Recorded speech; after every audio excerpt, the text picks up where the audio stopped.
আসসালামু আলাইকুম বন্ধুরা, এনিম্যালস প্রো 24 চ্যানেলের পক্ষ থেকে আপনাদেরকে অসংখ্য ধন্যবাদ।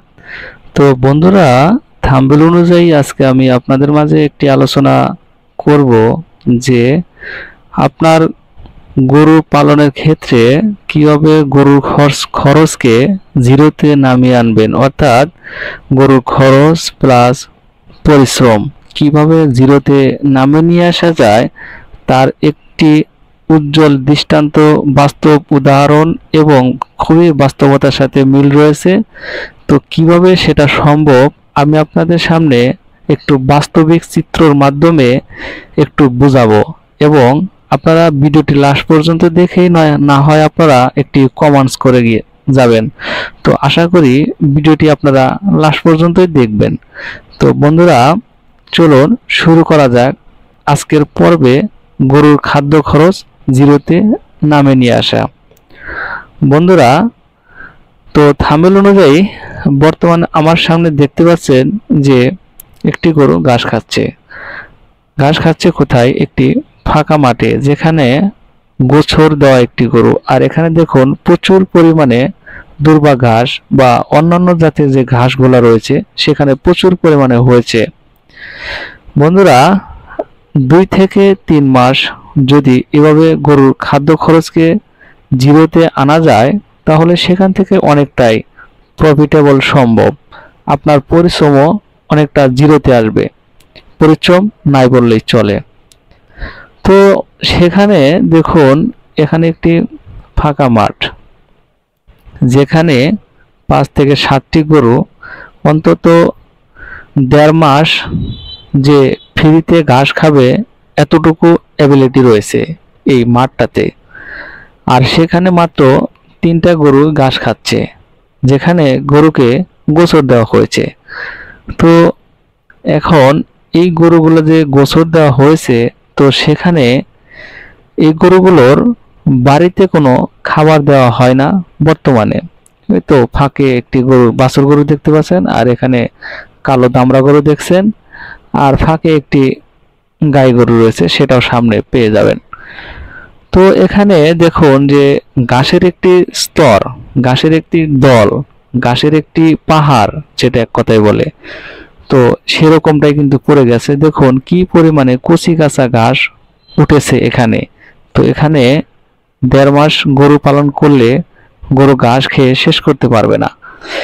তো আমরা সিরাজগঞ্জের বাসায় বড় একটি দড়ির সাথে এক মাথায় গরু আর এক মাথায় ওই যে ফাঁকে একটি গাভী গরু ঘাস খাচ্ছে, আর এক মাথায় দড়ির এক মাথায় খোটা বাঁশের যে কোনো একটি অংশ মাটির সাথে পুঁতে দিয়ে সেখানে গরুকে গোসর দেওয়া হয়, আর গরু সেখানে সারা দিন ব্যাপী ঘাস খায়। ঘাস খাওয়া শেষে গরুটিকে বিকালবেলা মাঠ থেকে বাড়িতে নিয়ে আসা হয়। বাড়িতে নিয়ে যাওয়ার সেখানে তাকে কোনো বাড়তি দানাদার খাবার বা বাড়তি কোনো যত্ন করতে হয় না, কারণ গরুটি মাঠ থেকে পেট ভরে এসেছে। আর এখানে যে কচি কাঁচা ঘাস, সে ঘাসগুলো গরু খায়ও ভালো। তো এরকম কচি কাঁচা ঘাসের ডগা যদি কেটে নিয়ে যাওয়া হয়, তো সেখানে তেমন একটা ফায়দা নেই, কারণ কেটে নিলে সেখান থেকে ঘাস জন্ম নেওয়ার অনেকটা টাইম লাগে। আর গরুকে যখন গোসর দেওয়া হয়, গরু শুধু ঘাসের আগা খায়, তো সেখান থেকে প্রতিদিন ঘাসে নতুন নতুন ডগা বের হয়, যেটা হইতে অনেকটা সময় কম লাগে। এজন্য আমি বলবো যে আপনাদের বাড়ির আশেপাশে যদি এরকম একটি ফাঁকা জায়গা থাকে, তো তাহলে অবশ্যই আপনারা আজই গরু ক্রয় করুন, সেখানে গরুর খরচ জিরোতে নামিয়ে নিয়ে আসুন। তো অবশ্যই আপনাকে সেখানে প্রতিনিয়ত গরুকে একটু মাঠে নিয়ে যেতে হবে। আর সেখানে যে কাজটি করবেন, যে গরুকে দুপুর সময় বাড়ি থেকে কোনো ছোট্ট একটি বালতি করে পানি নিয়ে সেখানে পানি দেখাবেন, সেখানে গরুটাকে একটু সরিয়ে গোসর দেবেন। এভাবেই গরুর যত্নটি সারাদিনে শেষ হয়ে যাবে। আর বিকেল টাইমে গোধূলি নামার আগেই আপনি গরুটিকে বাড়িতে নিয়ে আসবেন। বাড়িতে নিয়ে গিয়ে সেখানে একটু পানি দেখাতে পারেন, আর গরুর এক্সট্রা যত্নের জন্য আপনি হালকা কিছু দিলেও দিতে পারেন, না দিলেও না দিতে পারেন। সেখানে কিন্তু খ্যার কোটার কোনো প্রয়োজন নেই। আর একটি বড় বিষয় হচ্ছে যে গরুটি যখন বাড়িতে থাকে তখন কিন্তু আপনার সেখানে আমরা গরুর যে বাসস্থান বেঁধে রাখা হয় সেখানে কিন্তু অনেক ময়লা করে, অর্থাৎ গরু পায়খানা করে, গরু চোনা করে, সেখানে অনেক প্রকারের ময়লা আবর্জনা হয়ে যায়, সেখানে পরিষ্কার করতে হয় একটু বেশি।